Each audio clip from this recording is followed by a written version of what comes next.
What's going on, everybody? This is Logan here at Vaporleaf today with the Sigelei 213 and the Fuchai 213. Now, these are both basically the same device. Really, the only difference is that this guy has a carbon fiber body and this guy has an aluminum body, but this one does do temp control a little bit differently as well. They'll both do 213 watts and temp control in nickel, titanium, stainless steel, and they've got TCR modes as well to get them just right. So let's go ahead and dive down and take a closer look at them. Alright, so first off on the box here you got your 213 in big red letters and your little color sticker there as well. If you open that sleeve, then you've got a cool little wireframe illustration of the 213 on there as well.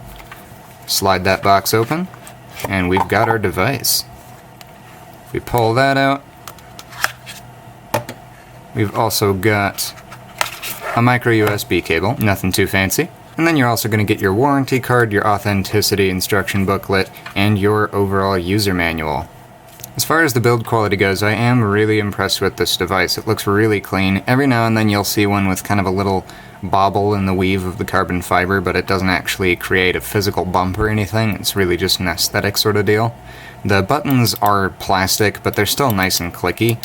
One thing that catches a lot of people off is the fire button is pretty much flush, which I personally don't mind, but a lot of people like to have it sticking out. You've also got a micro USB port to charge through. Now, if you do choose to charge through that port, this is a dual battery device, so it does help to rotate your batteries every now and then. Of course, you got your screen on there, your 510 connection up there, nice beefy 510, and then your sliding battery hatch. You've got positive marked and negative marked. Let's go ahead and stick some batteries in there.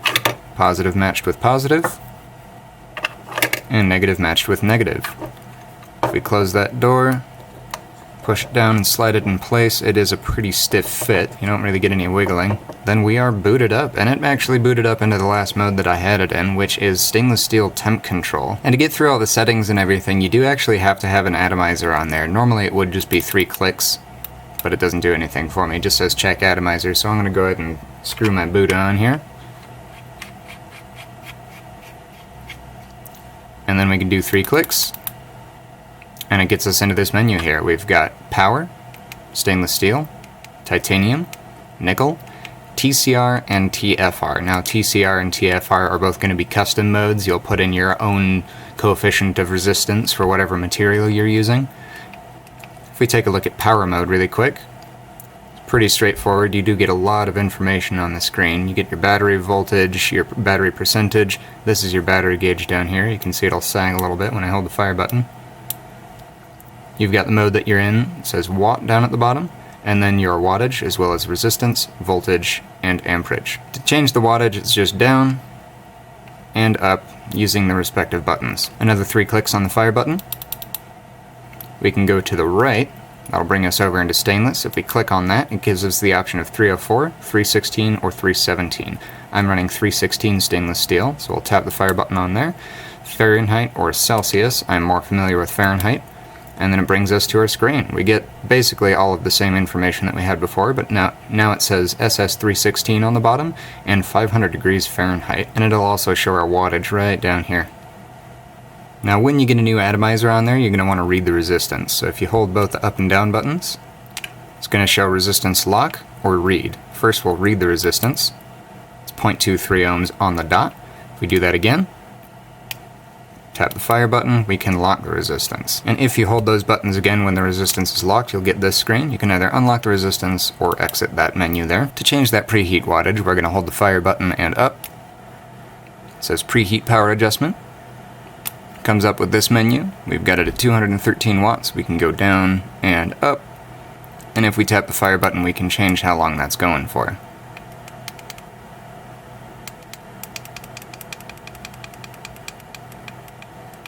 Get out of that menu, you just tap the fire button again, and we're back. And if you want to lock those settings in, you can hold the fire button into the left.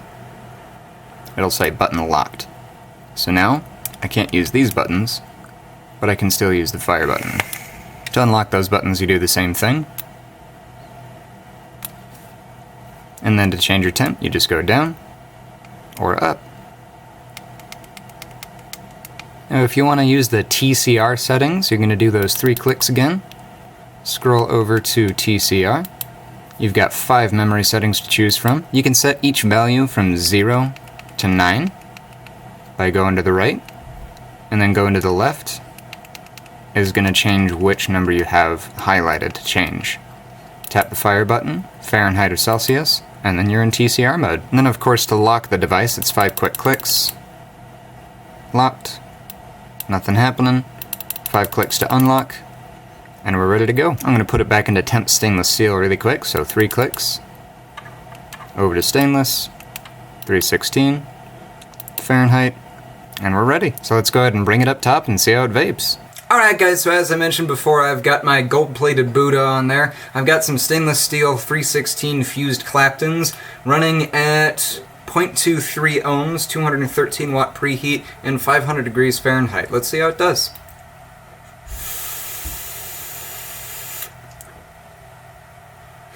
I think it needs a little bit more. That was it. I mean, these are some really beefy coils, so it makes sense that they would need a little bit of a warm-up period, even with that 213 watt preheat.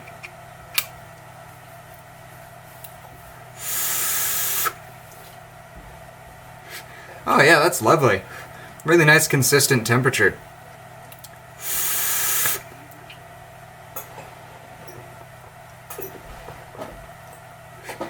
Whew. Let's go ahead and throw it into power mode and see how it does at a full 213. Now, I'm pretty sure with how big these coils, they'll be able to handle that wattage, so wish me luck.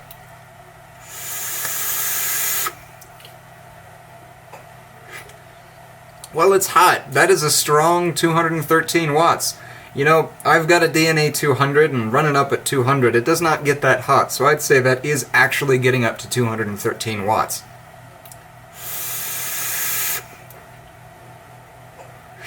Not sure how long it'll be able to do that, seeing as it's only 2 batteries. My batteries are already showing a little bit of drain. But that is a full 213 watts. Overall, I've got to say I'm really impressed with this device. The build quality is fantastic. The chip is a little confusing. There are some modes that aren't really explained at all, but you still have loads of options to choose from. If you're way into the technical stuff, this is almost DNA 200 level of complication and customizability. Though if you are a beginner, you can just stick it in wattage mode, use it like that, job done. I wouldn't necessarily call this a beginner device, but if you want a really nice dual battery box mod and you want plenty of growing room to go along with it, this is a really great option. I'm seriously impressed with how accurate this chip is. I think the device itself has really great hand feel, all the components look like they're really high quality, that battery door is nice and snug, which is nice to see for a hatch. Sometimes they can be a little wobbly. Durability wise, obviously it's carbon fiber, it's going to be ridiculously durable. Carbon fiber can fail catastrophically, but that's really only with like golf clubs where they're flexing a lot or something like that. But yeah, I mean, it holds true to the Sigelei name, where it's just a brick. It's ridiculously durable. I'd have to say this is among my favorite dual battery devices. This is one of the kings right now. It's a really fabulous device. So that's about it for today, guys. If you liked the video, please like the video. If you have any questions, please comment. We love talking to you guys, we love starting a conversation, and for all the latest and greatest videos from Vaporleaf, be sure to subscribe. We'll see you next time. Bye.